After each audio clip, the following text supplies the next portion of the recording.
Hello friends बरायबाय बड'जब info official YouTube चेनेलाव आसा खालामो नोंथांमोना गासिबो मोजाङै दङ। दा बिग आपडेट सफैदों बेनो जाबाय राङारि अनसुंथाइनि सायाव। दा रांखौहाय मानो सोला बेनि सायाव लेटेस्ट आपडेट फैदों आरो माब्ला सोगोन बेनि सायावबो लेटेस्ट आपडेट फैदों बेनो जाबाय अरुण'दय। दा गोदान आरो लोगोसे एप्लाइ माब्ला जागोन डकुमेन्ट्सआ मा नांगोन आरो लोगोसे नोंथांमोननि निजुत मयना स्किम माब्ला नोंथांमोननि एकाउन्टाव रां हाबगोन आरो लोगोसे डमेसेल नोंथांमोना नांथारगोन नामा एडिआरइ एग्जामाव आरो लोगोसे आसाम पुलिसाव बिनि सायाव लेटेस्ट नोंथांमोना आपडेटखौ लाना फैदों। दा लोगोफोर मैया आसाम एडिआरइ एग्जामनि एग्जाम सेन्टारखौ फोसावबाय। नोंथांमोना भिडिअ नायाखैबा नायदो गासिबो डिटेल्सखौ नोंथांमोना मोननो हागोन। दा जोङो फार्स्टआवनो अरुण'दयनि अफिसियेल साइटआव फैखाबाय एबा बेनि अफिसियेल आपडेटआव फैबाय मा नांगौ मा नाङा। दा जोंहा ओरैबायदि बाथ्रा जे जोंहा एप्लाइ जायै जानानै आरोबाव गोदान सोसनसिगोन आरो बे रांखौ नोंथांमोना जायखिजाया दाननि 10 अक्ट'आव सोयोमोन नालाय बेखायनो 9, 10, 11आव नोंथांमोना मालाबा रांखौ मोनोमोन नाथाय एबारो माने राङा हाबनाय नङा। बे समाव राङा हाबनाय नङा 10 अक्ट'खालि एबा 9 थारिखआव राङा हाबनाय नङा। माखासे जाहोन दङ मानो सोलायखो बेनि सायाव डिटेल्सखौ लाबोदों।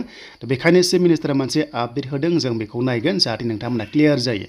दा नोंथांमोना बेयाव मोनबाय नै अरुण'दय आरो लोगोसे पेन्सन बेनिफिसारि जाय नोंथांमोना डिबिटि हिसाबै एकाउन्टआव डाइरेक्ट हाबोमोन नोंथांमोना बे मासावहाय डेटखौ सोलायनाय मोनदों बेनो जाबाय 2 आगस्ट खालिसो समबाराव राङा हाबगोन। अके नोंथांमोना साननो हागौ दिनै गाबोननि गेजेराव राङा मानो हाबासै गोबां खायसे टेनसन जानो हागौ मानोना राङारि अनसुंथाइ दानफायाव मोनबाय थायो नालाय 750 एबा 250 एबा 500 पेन्सन सिस्टेमाव। दा बेखौ नोंथांमोना समबार खालिसो मोनसिगोन दायो मोननाय नङा। अके स' नोंथांमोना शुक्रबार शनिबार देवबाराव मोननाय नङा समबाराव डाइरेक्ट मोनसिगोन बेनो जाबाय बन्द नालाय अफिस बन्द दङ बेखायनो नोंथांमोना माने 2 आगस्ट खालिसो मोनसिगोन बेखौ नोंथांमोना जाहाथे गोसोआव लाबानो जाबाय। स' बेखायनो जिंगा दासि नोंथांमोना मोननो गोनां रांखौहाय डिबिटि हिसाबै समबार खालि मोननो हासिगोन बेखौनो नोंथांमोना क्लियार खालामबाय।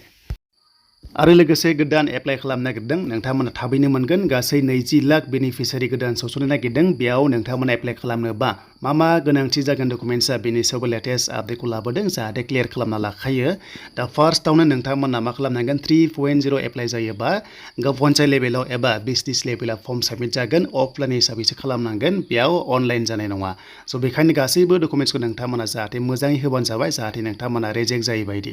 फार्स्टआ भटार कार्ड बेनिफ्राय आधार कार्ड बेंक पासबुकआ नांथारगोन आरो लोगोसे रेशन कार्ड नोंथांमोना दङबा जोबोर मोजां रेशन कार्ड दङबा नोंथांमोना खालामना लादो आरो गैयाबा रेशन कार्ड गोदान एप्लाइ जायोबा नोंथांमोना आपडेटखौ मोननो हागोन। एन्ड मोनसे गोनांथि बाथ्राया बेनो जिखुनु जाया सरकारि लन आसनि मोननोबा नोंथांमोननि एकाउन्टआ जेब्लायबो आधार कार्डजों बेंकजों लिंक जाथारनांगोन होमबासो डिबिटि हिसाबै रांखौहाय सोहरनो हायो नङाबा पेन्डिं जायो। स' बेनो बाथ्रा खायसे माने एकाउन्टखौ एक्टिभ खालामा नालाय गेजेराव मोनो आरो मोना जायो बेखायनो जेब्लायबो एक्टिभ नोंथांमोना खालामना लानांगोन। स' बेनिफ्राय सेप्तेम्बरावनो एप्लाइ जागोन नोंथांमोना गासैबो डिटेल्सखौ लारि मोनलांबाय थागोन। देन फैबाय नेक्स्ट निजुत मयना स्किम दा बेनि मैया लन्च खालामबाय मैया बेखौहाय लन्च खालामबाय स्किमखौहाय दा जायखिजाया नोंथांमोनाबो मोनसिगोन रांखौहाय 10,000 एबा 12,000 एबा 25,000 बेबादि सिस्टेमाव मोनलांबाय थागोन आरो।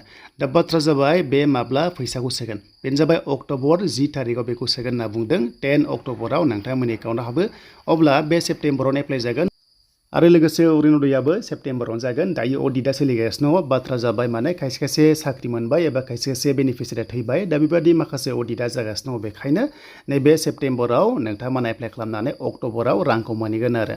दा बेनो जाबाय नोंथांमोननि माखासे लेटेस्ट आपडेट एन्ड निउ डमेसेल पलिसिया नांथारगोन नामा बेनि सायाव दायो डिसकास खालामसै। दा मैया मोनसे आं भिडिअ होबाय बेनो जाबाय एडिआरइ एग्जाम सेन्टारखौ फोसावबाय एबा डिस्ट्रिक्टखौ फोसावबाय नोंथांमोना भिडिअ नायाखैबा नायबानो जाबाय। देन डमेसेलखौ नांथारगोन नामा जोंनि बर'फ्रा ट्राइबेला बेनि सायाव दासिम गाइडलाइन्स फैथ'वाखै आरो लोगोसे अफिसियेलि पर्टेल लन्च खालामगोन होनना बुंदों दायो जाथ'वाखै आसा खालामो 15 आगस्ट जोबनाय लोगो जाहाथे आपडेटआ फैथों आरो जेब्ला फैयो नोंथांमोना बड'जब इनफो इउटुब चेनेलाव मोननो हागोन। आरो जायफ्रा सिगांनि डमेसेल दंखायो नोंथांमोना टेनसन गैया बिनि सोलिथ'गोन आरो लोगोसे गोदान जायोबा नोंथांमोना खालामनो